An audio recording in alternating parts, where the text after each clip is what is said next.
If I were to give away a one-page DIY MFA syllabus, a resource guide that is a list of books or essays, craft books, craft essays, and general know-how that gives you the meat of an MFA without the debt, Liz Morrow and Ariel Curry's new book, Hungry Authors, The Indispensable Guide to Planning, Writing, and Publishing a Nonfiction Book, would top the list of books that will get you thinking about the industry you're in and how best to find readers for your work. Whereas a lot of other writing books focus on the writer, we really focus on the reader.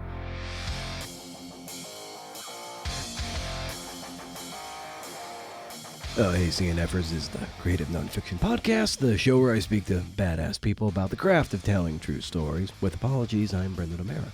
Ariel Curry is a senior editor of nonfiction at Source Books and the co-host of the Hungry Authors podcast with, surprise, surprise, Liz Morrow, who is kind of a Swiss Army knife of writer knowledge as a ghostwriter, an editor, a book proposal writer. You know, Ariel is at Ariel K. Curry on Instagram. Liz is at Liz_Morrow on Instagram. And you can also follow Hungry Authors at Hungry Authors on Instagram. You can learn more about Liz at wellwrittenco.com, and Ariel has a newsletter called Notes from the Editor on Substack. Links to all of this shit will be on the show notes page at brendanomera.com. Hey.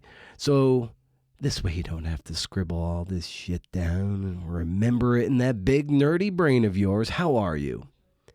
You doing the dishes? You're walking the dog? Staring blankly into the past, wondering why you said that thing 14 years ago? I see you. I feel like shit. I'm on the other end of the flu. Like the other side of it.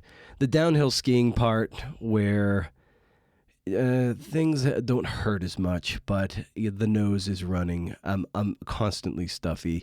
It's the cost of doing business with seeing Metallica and being face to face with hundreds of people, mouths and armpits, aboard the Link in Seattle. Like I said, I'm on the other side of it, but it's still a bumpy road, which means I'm all stuffed up, the nose is like a faucet, and I have cough-induced headaches. Totally worth it. Ariel and Liz reached out to me several months ago because it was all part of their plan, man. And I say that because for this book, podcasts were a big part of their planning around the book, which gets to the bigger themes the book tackles, which is primarily this. A well-selling book does not happen by accident. They walk you through the fire, man. You still have to walk atop the coals and burn the shit out of your feet, but they're holding your hand, letting you know what's what. And they help you flesh out, your big idea, organize your thinking in assuage, who cares? Your anxiety around platform building and the thinking around that. Spoiler alert, your social media following isn't as important as you thought. Okay? I'm going to put your mind at ease with that. It's a scam. We're just sharecroppers, tilling the land for them for free. But don't get me going. Don't get me raging against the algorithm, which you can sign up for at brendanomera.com. Hey. I'm thrilled to share this conversation with you, as you're going to get a lot out of it. Even some hard truths that sometimes writing a book doesn't mean it'll get published. I mean, you have different ways to find publishing, be it hybrid or traditional, self-published. It's up to you. It's all part of the plan. But the work wasn't wasted, let's say, if the thing doesn't get published. It was merely practice. So before I sneeze into my microphone and gunk up my Heil, whatever the fuck this thing is, PR40, let's start with Liz and how she and Ariel partnered up. Riff.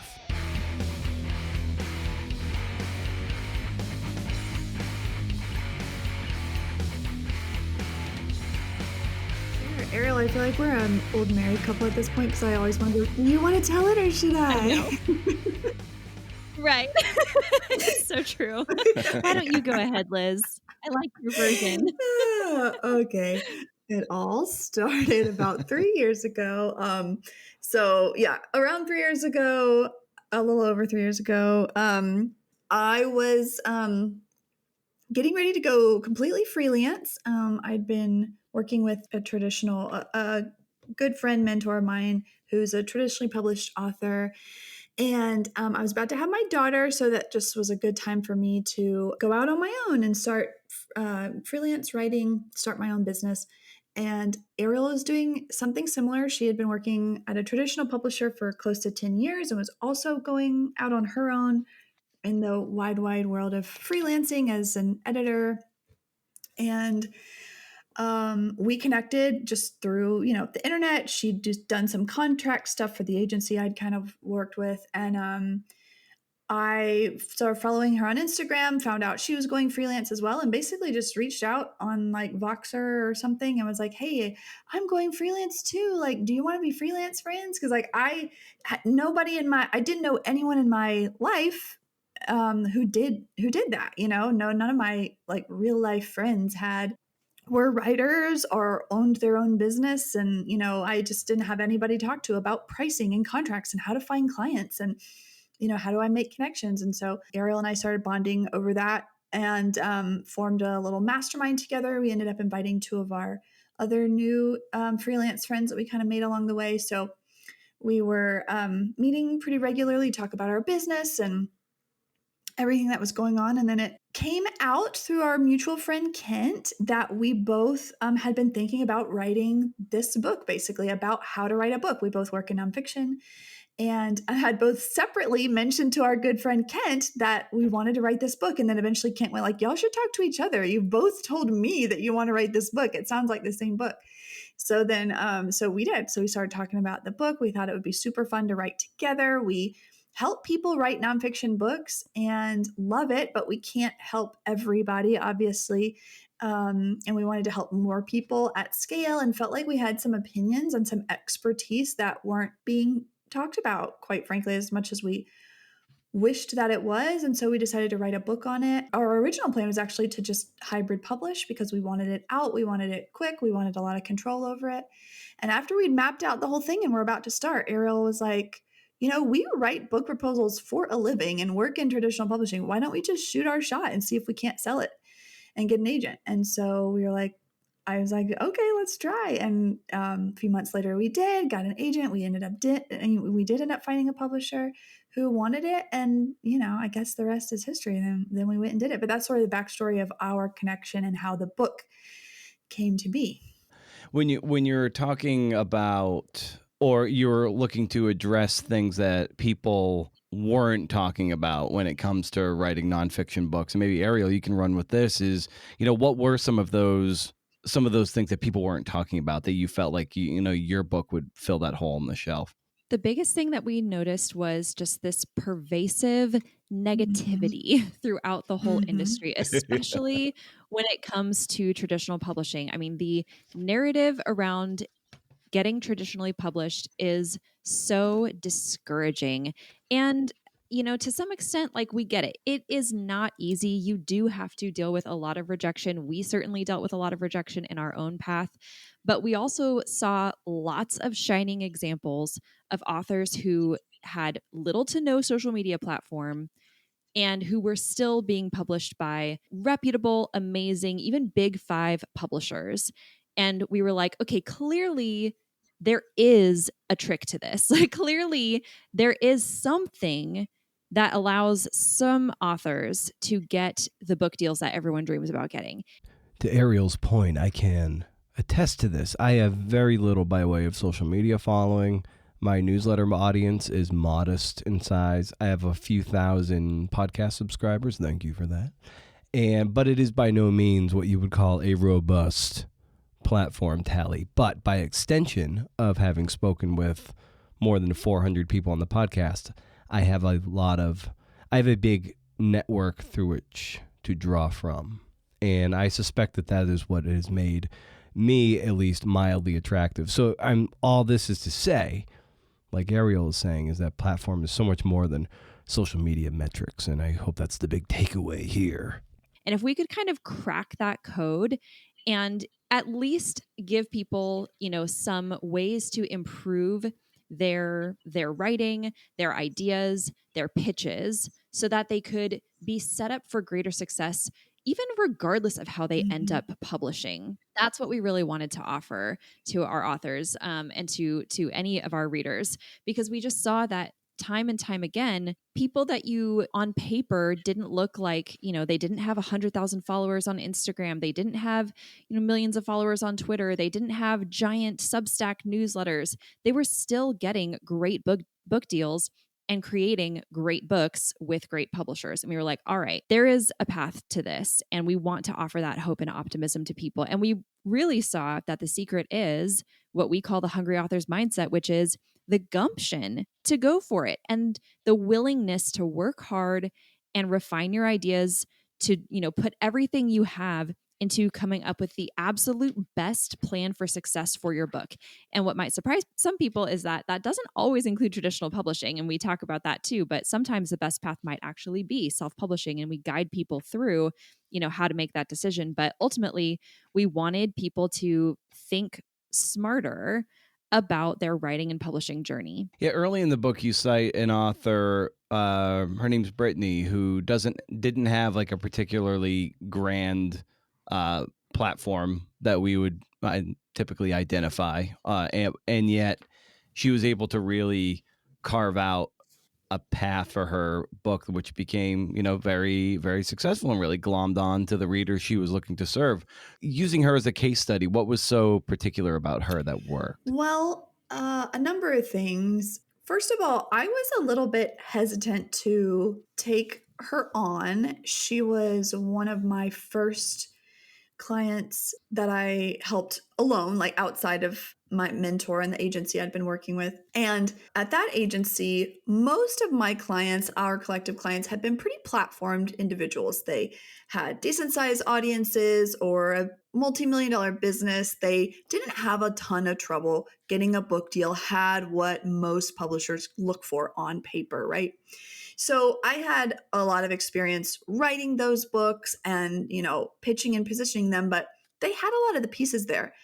And then Brittany came to me, and she was amazing and passionate and motivated and had a good idea, but she had a small audience, like you mentioned. And I just wasn't sure if what I knew would be as helpful to her as it was to, some of these bigger platform people. So, but I was really liked her and wanted to help her out. So we worked on the proposal together. And the main thing that she did really, really well was take feedback. She didn't compromise her vision, but as we really honed in on her big idea, it started out a little bit nebulous. She wanted to help young girls struggling with their identity. Okay, that's great, but that's not really sharp enough. We had to figure out what's her particular take, her particular angle. What are some of those really deep down problems that she is going to solve for her audience? So we researched that. We researched comps. We did agent research. We revised that proposal. She wrote the chapters. I edited them. We went back and forth. And we just put a lot of effort into that proposal and highlighted all of the things, all of Brittany's strengths. So we did that. I was still feeling a little bit nervous about it because I was just like, oh my gosh, I feel like it's just going to break her heart if she doesn't get an agent and get this book traditionally published like she really wants to. And then within a few months, she did. She had an agent. She got a book deal. She's working on her second now. Because I know Brittany now better, I know that even if that hadn't happened, that book would still exist and she would have made it happen. She would have self-published it, hybrid published it. She was really not going to stop at anything, she was a true hungry author. That's why she opens the book, because she was my first experience with that kind of person who is going to make it happen no matter what. And I wanted to be a part of her journey. And then the cherry on top was that it helped me and opened my eyes to the fact that, like, oh my gosh, this stuff works. It really works. It works for anybody. You can learn this and you can create, whatever kind of publishing path you want for yourself. You just have to be motivated, take feedback, be willing to do the work. And so it was after I worked with Brittany that I started to become really passionate about spreading not only this idea of the hungry author's mindset that's so important, but the practical know-how that, a lot of first-time authors need to get published. Yeah, I feel like where a lot of, let's say, novice writers who want to be published authors might get things wrong is not having a good fundamental understanding of the business of publishing and the publishing tapestry, if you will.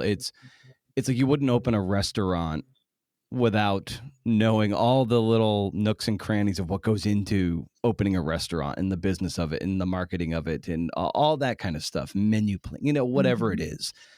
Yeah, but for some reason with writing, I think people skip over a lot of those fundamental things, which ultimately just leads to a lot of like bitterness and frustration. Is that something you've run across? Absolutely. Especially, having worked for a long time in traditional publishing, I meet authors all the time who, make assumptions about what it's going to be like. And honestly, they just don't know what they don't know. And that's okay. That makes perfect sense. Of course, you're not going to know the ins and out of this industry. A lot of every industry has its own jargon and its own, expectations and norms that everyone kind of operates by. And it's like there's this, hidden set of rules or hidden etiquette. And so we really wanted to help people kind of walk through that and know what to expect so that they can advocate for themselves. And like Liz said, we have seen the ultimate success with people who are willing to kind of roll with it, to learn. You have to, approach this like you would learn anything. I've never raced in the Tour de France, but if I were going to, I would assume there's a whole lot of things that I need to learn about how the race works, about how, professional cycling works. There's all kinds of things that you have to learn when you go into publishing too. And so that is definitely part of our goal here with this book, is to provide some of that practical know-how and help to set people's expectations and again, to help them advocate for themselves too throughout the process. Yeah, and I like the structure of the book. I feel is very approachable and practical, pragmatic, if you will. And so the 4 parts, are lay the groundwork, map your book, write your draft, and pitch or publish. So, how did you arrive at that particular structure to break down the steps of the process in the most manageable way possible? Yeah, well, our favorite part that we pretty much started with, honestly, was mapping. That's the largest section and what we teach in our cohorts, and the thing that Ariel and I first bonded over process wise. So I think we kind of started there, and maybe the book in its first iteration was more exclusively about mapping, about how to plan out a nonfiction book. That's another one of those pieces, in addition to the mindset, that we felt like was really missing from the larger conversation about how to write nonfiction books. People will talk about outlining. You have to outline your book, but nobody really goes into much detail about what that means, especially when you compare it to fiction. It feels like there's so much more conversation about mapping out, planning your plot when it comes to writing fiction. But mapping out your book is equally as important in nonfiction. And Ariel and I both, in our different ways before we met each other, had created some version of a similar process about how to map out a nonfiction book start to finish before you start writing, to ensure that you're going to write a good book. And so the book started pretty much with that. And then I think we quickly realized that, we needed some more foundational information up front about, because you don't just jump right into mapping. You do have to decide your audience and genre and your big idea. And of course, mindset was always going to be at the very beginning, because that's always been the, cornerstone of our process and business. But then we knew that we also wanted to help our audience with the writing and publishing part. There was a lot about publishing that we felt like was pretty integral to what we believed as hungry authors, and how your book really comes to be. And so we wanted to make sure that we included tips on the actual writing, and ended with publishing and the different paths that are available, the pros and cons, and how they are all equally worthy, important, and make you, an author the exact same way. It's just a little bit the path, or you end up in the same place, is my point. So anyway, that's how those four parts came to be. Yeah, I like in the introduction how you very succinctly say, good books don't happen by accident. Mm-hmm. And I'd love for you guys to just kind of pull on that thread a bit, that it isn't just this sort of ethereal creative process, that there is architecture, a wireframe behind it. And every good book does in fact have, a game plan behind it. And we see that both, kind of on the writing side and on the publishing side. That's why we felt so strongly that we have to talk about both of those things, because we know, as I'm a former collaborator, just like Liz. Liz, of course, is a full-time collaborator. She works with the big five publishers and incredible authors. And so we know from that experience that there's a lot of planning that goes into nonfiction books, again, both on the writing side and on the publishing side. And from having worked in the publishing industry for a long time, I can tell you there is a massive amount of planning that happens behind the scenes to make the books that you see from those houses so successful. And so, kind of like you said earlier, Brendan, we really wanted to help authors to think about this from a business standpoint. And that's something that we think kind of makes our approach a little bit different from some of the other writing books that you might find out there. There's a lot of writing books that focus on kind of the heart and the soul of writing, and they're all about kind of the author's growth and confidence in their writing ability. And we absolutely want to encourage authors to grow in their confidence and their writing skills as well, and kind of the work on the craft of writing. But we felt like the business part was kind of the missing piece, and that mindset that we've seen that actually leads books to success. So we tend to focus a little bit more on marketability, because that's what we've seen work. And we know that that's such an important component. Whereas a lot of other writing books focus on the writer, we really focus on the reader. And so, you saw probably throughout our book, I feel like we just talk ad nauseum about transformation, transformation, transformation. And the reason we do that is because we know that what makes books sell, what makes any book successful, and therefore what any publisher is going to want to publish, is a book that readers love, and a book that's going to be shareable, and a book that's going to just fly off the shelves. And you do that by focusing so intentionally on your reader's experience. And that's true whether you're writing a prescriptive nonfiction book, which of course is very explicitly about the reader's experience, but it's also true for creative nonfiction books, which are about the author's journey, or about the journey of, like, you writing about Steve Prefontaine. That would be a creative nonfiction book that's about a subject. It's not about your life, it's about his life. But still, kind of the principle underlying it is the same, that the intentionality that you bring to planning and designing a really shareable, marketable, compelling book has to be there from the beginning. And so, yeah, that's kind of why we say that it's a science as much as an art. Yeah, and we talked about a little bit earlier about the platform conundrum, and I really enjoyed that particular part of the book too, because I think a lot of people get very discouraged and hung up on platform and solely see it as the purview of social media. So I'd love to hear you guys talk about rethinking the more holistic approach to platform, and that it isn't just social media followers. Ariel, go ahead. Ariel wrote that part of the book, so go ahead. Okay. Yeah, that is definitely something that we feel very passionately about too. First of all, we want people to know that platform is more than just social media. When people say platform, the first thing that they think about is social media numbers. And, you hear all over the industry, some people will say, oh, don't talk to me unless you've got 100,000 followers, or you've got to have at least 10,000 subscribers to your email newsletter list, or whatever the case may be. The truth is, there is no number, first of all.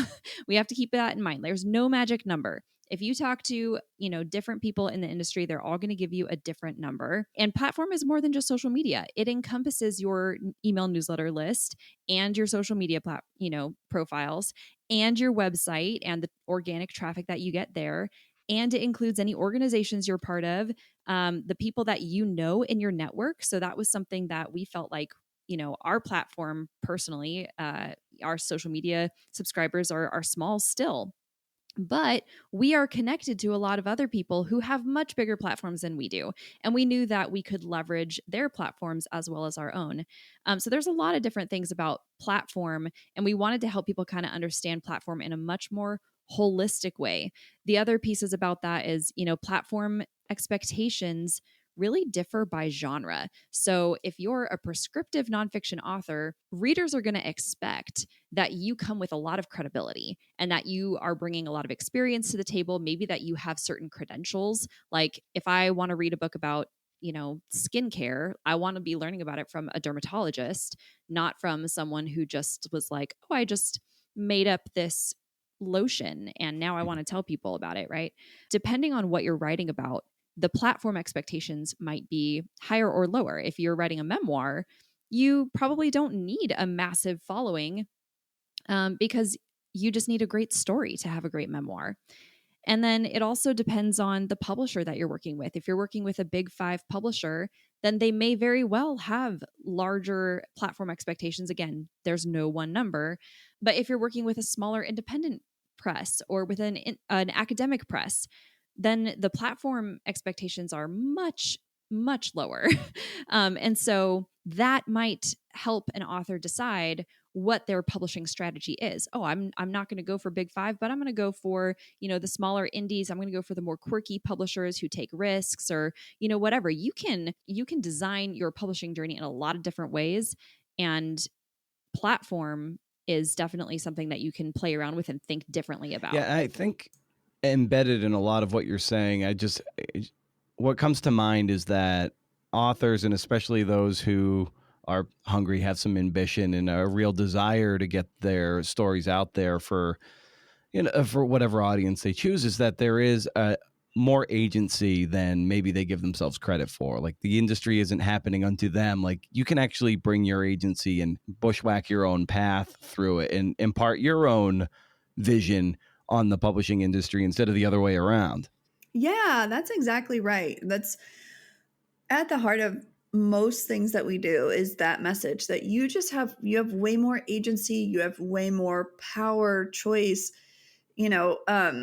creative control than than a lot of people think. That publishing is sort of this mysterious gate-kept industry, and of course there's some truth to that when it comes to traditional publishers. But in general, there's never been a better time to be a writer or to be, specifically an author who wants to publish a book. And there are lots of different paths to that. And even if, it's your dream to be traditionally published and you query for, however long you've sort of decided you want to, months, years, you don't get an agent, but you still believe passionately in your book, you can self or hybrid publish. And by the way, there are tons of examples of authors getting traditional book deals after they've successfully self-published because, somebody gets a hold of it or it sells pretty well and they try again or they try with another book. And, there's a lot of different ways to get where you want to go. If social media isn't your thing, you can build a platform a different kind of way. I don't want to overstate it, but so it really does feel like however you want to make it happen and however it feels good for you, if you're willing to put in the work and take feedback and have the right mindset, you can probably make it happen. And I think a great point to underscore that you write about also is that hungry authors have more of a long-term perspective. They know that each book is just preparation for the next one. And I love that sentiment. And to share a personal anecdote, I remember in my MFA program years and years ago, I had really poured my guts into this particular book that I wrote, and I just couldn't get it across the finish line to get it published. And it's in the drawer, and maybe it'll resurface someday. Mm-hmm. Probably won't, but it took me a long time to be okay with that was just book practice. Mm-hmm. That book just let me sort of it was the ember that let me sort of light the next one on fire. And so the next one actually was published. And then there's this other memoir that's also in the drawer, but that kind of led to what ends up being my fourth book, but it's going to be only my second published one. Yep. And it's this idea of just sometimes you got to write books that don't get published, and it's just practice for your next ones. And I like that idea that we can't get hung up on writing a book and like feeling like it has to be published as much as we want it to. Like it could just be practice.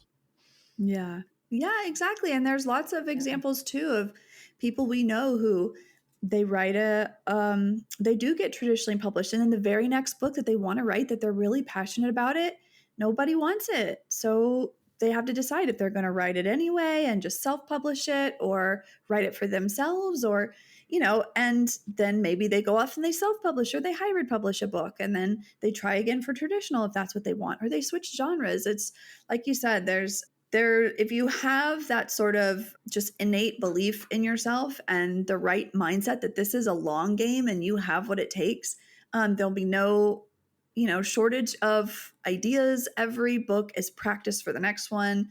And this is like sort of you've got a career mindset, not just like putting all of your baskets into the success of this one particular book that you're working with at the time, or working on at the time. That's like a real surefire way to almost always end up disappointed. I mean, that belief, that's kind of like we walk through in chapter 1 kind of 5 core beliefs that make up the hungry author's mindset, and that's the last one. And I think that it's my favorite because to me, that belief that this book is practice for the next book, I will write more books, that belief is kind of a sign of your commitment to your craft, but also to your readers. And that's what we see, again, in the authors that succeed, is that they truly believe that their book is needed out there, and that motivation keeps them going, and they have so much empathy and so much love for their readers that they're like, I can't stop, because if I stop, then no one's going to solve this problem for them, then no one's going to reach them with this story that they desperately need. And so when you have that perspective, like, you're unstoppable. You're absolutely unstoppable. In conversations you have with people, or even going forward, and even clients you've had, to what extent do you have to have that confidence and that unwavering belief in yourself? But there also comes a point of just reality. Sometimes the thing that you're so invested in, maybe it just isn't going to find the home that you hope it's going to find, and you have to have that tough conversation that maybe for this one, it's just not going to happen. Like, how have you navigated those tough conversations? Well, it might not happen how you are originally envisioning it, right? Like, it might not happen through a traditional publisher, and that could be for so many different reasons that have absolutely nothing to do with you. It might also happen for reasons that do have to do with you. If publishers for whatever reason feel like, a big platform is absolutely a requirement, then there you go. Or if they feel like, the writing's really not there, then that to me is a sign that you have to be willing to do the work. And that kind of goes back to another, core belief in the mindset, is you have to be willing to do the work and to change your plans if need be. So if you are like, this book is truly as good as it possibly can be, and there is nothing on earth that I could do to improve it, and still no one wants it, in its current existence, then you do have to kind of take matters into your own hands. Because again, if you have that belief that the world needs this book, I do think you have kind of not an obligation, but like you have a strong reason to get it out there in another way. And I don't think that authors are doing themselves a favor or service if they view traditional publishing as the only way that they can get the word out there. The reality is that books sell very, very well no matter how you publish. A self-published book can take off and do incredibly well, just as much as a traditionally published book can. Getting back to something you said earlier about how you really framed this book around basically serving the reader, and authors, I think, will be like, I have this story to tell, I'm just going to tell it, and then I'll get frustrated because it doesn't. Maybe it finds a home, but it doesn't find the right audience, and it's because they're, as Seth Godin might say, like, if you write for everybody, you're writing for nobody. Mm-hmm. And so by choosing the people you seek to serve, you will have probably a more sort of nourishing experience. Mm-hmm. So how can writers try to target the right audience to aim their talent at? Yeah, that's a good question. So when we think about audience, we think about demographics and psychographics. So Demographics are often what come to mind first. A lot of people talk about their audience in terms of men, women, age ranges, jobs, locations, maybe, tax brackets, economic situations, occupations. And that's helpful. It's not necessarily bad. But what really endears you to readers and helps you build an audience, if you're looking to do that in whatever way makes sense for you, is understanding the deeper problems that you solve for that audience. Because maybe you solve a problem, you help people write nonfiction books. That is a much more helpful understanding that you have of your audience than just knowing if they're men or women. When we talk about getting clear about who you help, it comes down to understanding the problem that you solve for them. Or in certain cases of different kinds of nonfiction books or memoirs, the transformation that you are promising them. Sometimes it's not necessarily about a pain point, but a kind of a pleasure that you're offering them. But it comes down to understanding what they're looking for from you, what you're specifically helping them with. What do they stay up late at night worrying about or Googling? What are these deeper things about them that you're tapping into, that you're helping them achieve, throughout the transformation in the course of your book? That's what really helps you write a book that has a long tail of sales, finds its audience. And by the way, that's what agents and publishers are looking for. They don't care nearly as much that like where your audience members live as they do that you deeply understand what they're looking for from you, and you can demonstrate that you offer them that. Yeah, and there's also I feel like a lot of people, maybe I'm projecting, but they feel like, writing this book or writing a book is going to be this thing that like sort of completes them, fills this hole inside them that in their life's going to forever change. And the fact of the matter is, like, when it publishes, you've got your little window where the flint is, where the flame is brightest. But these things, they fade far quicker in relationship to all the work that went into it. And so you have to really have much more journey focused idea versus that results outcome. So just in your conversations with people and managing people's expectations, how do you talk to people about managing the expectations of, when a book is out, that it really, maybe it'll catch fire and kind of change your life in that way, but it's really more about, just continually being, of use to people, to readers, and, your life might not fundamentally change because your book got published. Yeah, it's so true. We are experiencing that ourselves right now. Our book is finally out, this thing that we've been thinking about and dreaming about and planning for and, putting so much work into is finally out in the world. And you know what? Every day I get up and I drink my coffee and I do my routine and I go to work, and it has not like rocked my life in the way that a lot of authors might expect or hope it, that a book does. But again, I think that goes back to, your commitment to being an author and having the life of an author, not just to having had a book publish. So, when I'm working with authors, when I was coaching authors one-on-one, I would have a conversation with them about like, okay, this book, we go through all the planning, we map out your book together, but part of the book plan is also, and what are your future book ideas? Because when this book is done, there's got to be more, or how does this book help, feature into or fit into kind of the ecosystem of everything that you're doing for your audience. So maybe this is the only book that you write, but this book becomes part of, an online course that you teach, or, something else that you're doing. And I think having that, again, that just broader, more holistic perspective on how this book is going to fit into your life is really helpful and grounding for authors. And it helps to kind of, again, see this as like, okay, this is one piece of my message. This is just the medium for my message.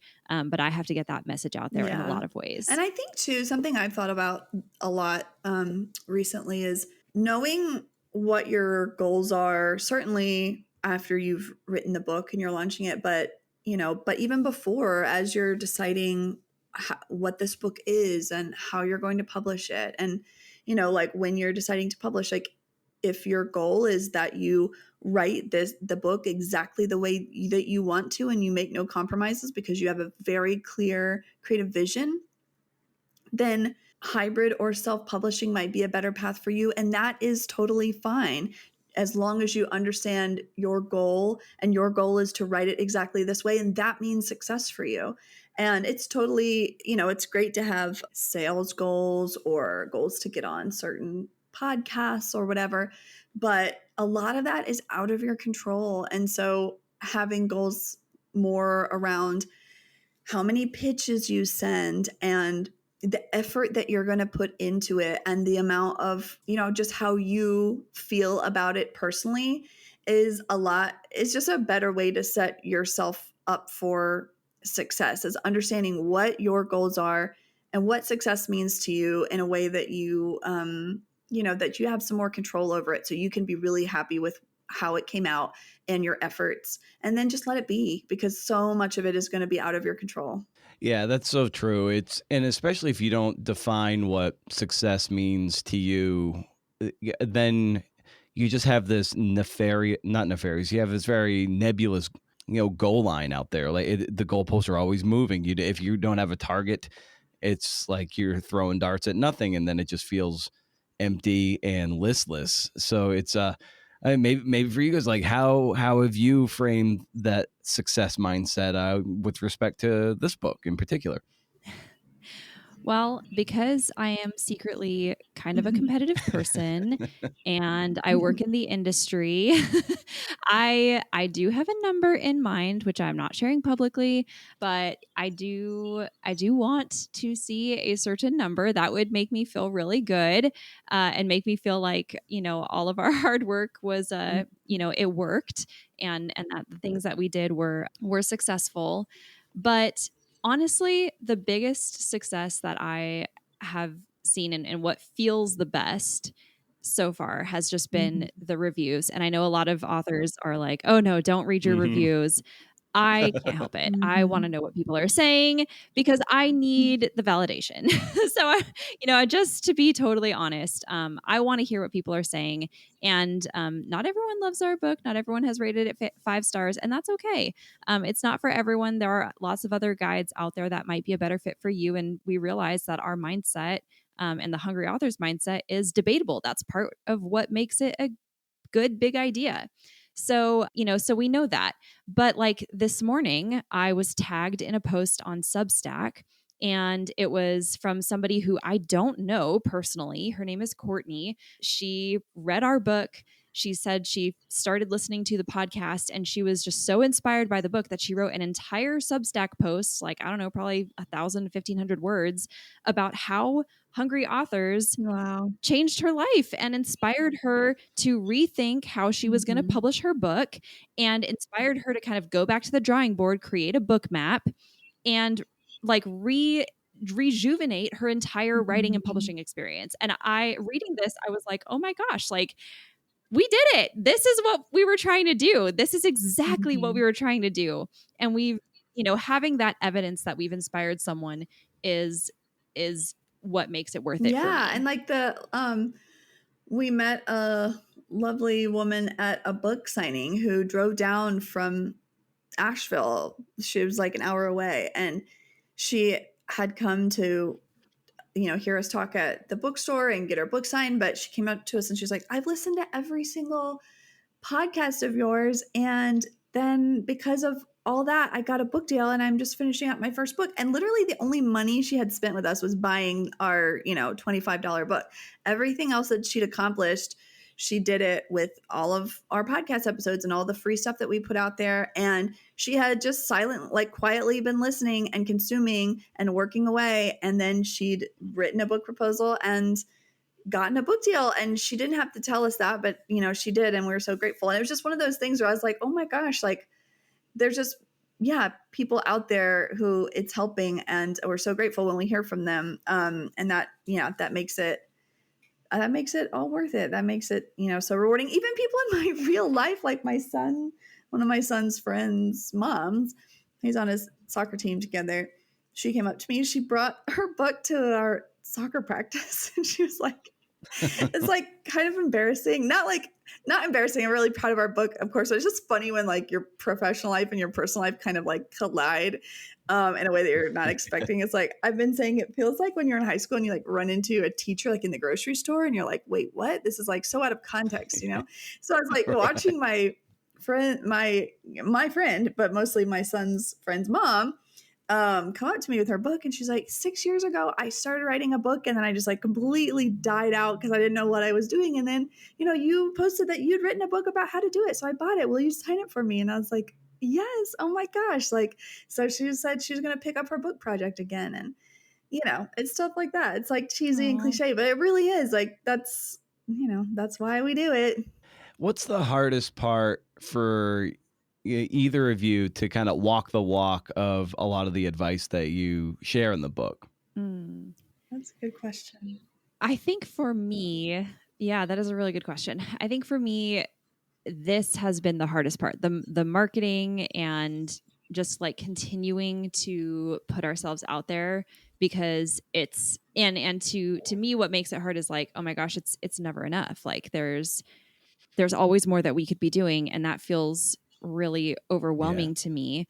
Like, are we doing, what if we choose something wrong? Like we've had to, because we're limited human beings with limited time, as every author is. And so we had to kind of pick a lane in our publishing or in our marketing efforts and say like, all right, we're going to focus on podcasts. Like that's going to be a big part of our strategy. And we're going to, focus on social media, but we're not going to focus on, other things. We're not going to try to get on like TV and media, although if it happens, great, but there were certain things that we had to pick and choose about. And I am always kind of plagued by the like, well, what if we were wrong? What if we made the wrong bet? What if we decided to invest in, this advertising versus that advertising, but actually that one would have been a lot more successful? And like you could drive yourself crazy thinking about all of those choices that authors have to make. And I think, part of the hungry author's mindset that I'm trying to right now live out is like, make a plan, work the plan. That's what one of my former bosses and a very talented editor told me. She was like, make a plan, work the plan. And I'm like, okay, we made a plan. I just got to work it now. And kind of have faith that it's gonna be as good as it possibly could be, rather than trying to spread myself so very thin doing 1,000 different things. Make the plan, work the plan. Yeah, I like that. How about you, Liz? What's hardest for you? And honestly, in terms of the advice that we give writers in the book, one of the hardest things for me, and especially in this particular point in the publishing process or promotion process, but even in my other projects, my collaborative ghostwriting projects that I'm just in the thick of writing, is continuing to believe that I can do this and I have what it takes and I have the expertise. So we did a podcast pretty recently with our friend Meredith about the imposter syndrome. Brendan, you can probably relate to this too. Maybe like this, for so much of the process, this didn't really sneak up on me. The writing felt pretty good and a lot of the editing felt great, but all of a sudden, as it was out and we're having to talk about it and be a lot more visible and vocal than we usually have to be, this sort of imposter syndrome snuck up on me. And I started to think like, there are so many other people who probably know more than me. I've written, 20 something books, but other people have written 30 something books. And, like that sort of, who am I to be out here talking about this kind of mentality that I, caution people against all the time about claiming your authority and, believing in yourself and your expertise and what you have to say in your message. Yeah. And so it's really hard to continue to believe that day in and day out as you call yourself an expert and you step on, whatever digital stage is available to you and have more eyes on you than you ever had before. Yeah, that's been kind of a hard for me. It's felt good. I've been glad I've had other projects to be head down in and keep sort of working on in my, day job, I suppose, which is still as a writer, but working on other people's books to just sort of help me, just remind me that that I'm good at this and I love this and this is what I was born to do and I have every right to talk about it. And I don't know, I don't think I haven't heard a ton of people talk about the publishing, that part of the publishing process, how so often they're right there at the finish line. You start to go like, oh God, like, did you feel any of that? Oh, yeah. Yeah. I'm starting to feel the pangs of like, oh shit, Mm-hmm. this is going to get real. There's a good chance it's gonna, there are people that are waiting for it to be Mm-hmm. bad, and hopefully more are expecting it to be good. And I'm waiting for, with this particular project, I'm waiting for some sort of character assassination kind of things coming my way. Mm-hmm. And so there's that anxiety that's building up. And then, so yeah, it's coming. I have to gird myself for an onslaught of attention in a way that I'm not accustomed to and that I would rather avoid. Yeah. But yeah, well, guys, I want to be mindful of your time. This is great. This is, I feel like we could talk for like 5 more hours about so many of these wonderful threads that you guys have packed into this amazing book. So, I just want to thank you guys so much for coming on the show and talking shop and helping all the hungry authors out there. So just, thanks for the time and thanks for the work. Yeah, thanks. Thank you for inviting us to do this and giving us a space to chat with you. We've just really enjoyed getting to know you and your work better too, and we appreciate all you do for hungry authors. Yes, awesome. That was great. Yeah, thanks to Ariel and Liz for coming on the show. We had some technical snafus during the recording where my computer dongle dislodged like on 3 occasions, like cutting out the recording, and it was just this whole to-do to get everything back up and running. And they were kind and gracious and patient. And at one point, when I cut out, in my frustration at the 3rd time this happened, I typed, "Fuck me," into the chat. And I'm only now realizing how inappropriate that was while talking to 2 professional women. Well, Liz laughed. I'm not so sure Ariel found it funny, and I'm sorry for that. I really am. I don't have a parting shot in me this week because I feel too shitty. So stay wild, CNFers. And if you can't do, interview. See ya.